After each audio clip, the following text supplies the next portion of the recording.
اقبال علیہ رحمہ نے کہا تھا، سید حجویر مخدوم امم مرقد او پیر سنجر را حرم خاک پنجاب از دم او زندہ گشت۔ پنجاب کی دھرتی کو جو ایمان کا چراغاں نصیب ہوا تو اس پاکیزہ وجود سے نصیب ہوا ہے۔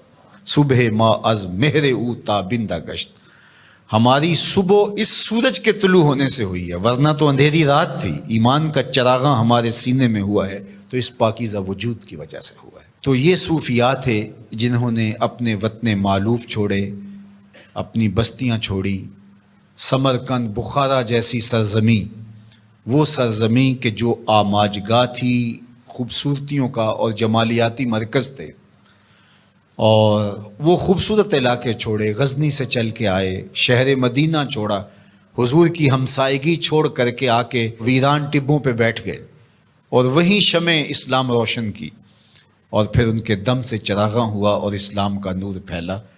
تو ہم اگر صائب مزاج ہوں گے تو ہم کبھی بھی احسان فراموش نہیں ہوں گے، ان بزرگوں کے شکر گزار ہوں گے کہ اگر یہ یہاں آئے نہ ہوتے تو آج ہماری پیشانی بھی کسی پتھر کے آگے سجدہ ریز ہوتی۔ لیکن ان بزرگوں نے ہمارے آباء و اجداد کو اسلام دیا، ہمارے آباء و اجداد کو دین سکھایا، ان کے سینے میں چراغاں کیا حقیقت کا اور سارے اندھیرے ختم کیے۔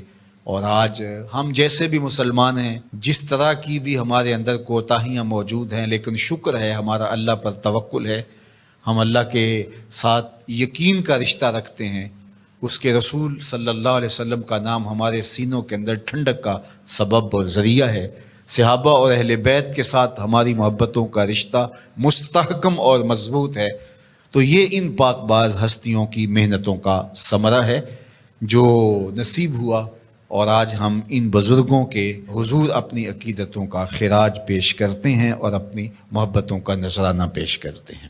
دوسری بات، چونکہ جب کسی چیز کی اصل لوگوں کی ضرورت بنتی ہے تو مارکیٹ میں اسی کی نقل آتی ہے، جس کی اصل قابل قبول نہیں ہے اور جس کی اصل کی ڈیمانڈ نہیں ہے اس کی نقل بھی نہیں آتی۔ تو اس لیے چونکہ صوفیاء کے ساتھ لوگوں کا تعلق، لوگوں کا ربط، لوگوں کا رشتہ محبت بہت گہرا ہے، تو بہت سارے ایسے لوگ جو صوفی نہیں تھے وہ لبادہ اوڑھ کر کے بیٹھ گئے اور لوگ ان کی طرف جانے لگے، پھر ان کے کہے ہوئے جملوں کو آگے نقل کرنے لگے اور معاشرے کے اندر تصوف کا ایک غلط تصور پھیلا جو کہ تصوف کی روح نہیں تھی۔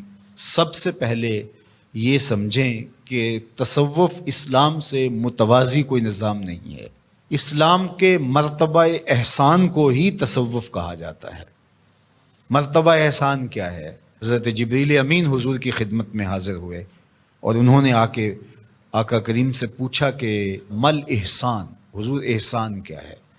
تو آقا کریم نے فرمایا، تو اللہ کی عبادت اس طرح کرے کہ گویا تو اسے دیکھ رہا ہے۔ تو عبادت کو اس طرح سے کرنا یہ مرتبہ احسان ہے۔ دوسرے لفظوں کے اندر اس کو تصوف کہا جاتا ہے۔ اگر آپ سے میں یوں کہوں کہ انما الاعمال بالنیات سے شروع ہونے والا سفر کأنک تراہ پہ ختم ہوتا ہے، اس سفر کا نام تصوف ہے۔ اس کو مرتبہ احسان کہہ لیں، اس کو تصوف کہہ لیں، اس کو صوفیزم کہہ لیں، اس کو کوئی نام دے دیں، تو یہ ہے مرتبہ احسان جو انما الاعمال بالنیات سے شروع ہوتا ہے، اور وَاعْبُدْ رَبَّكَ كَأَنَّكَ تَرَاهُ، اپنے رب کی عبادت اس طرح کرو کہ گویا تم اسے دیکھ رہے ہو۔ تو یہ جتنا احساس انسان کے اندر راسخ ہوتا چلا جائے گا اس قدر وہ بڑا صوفی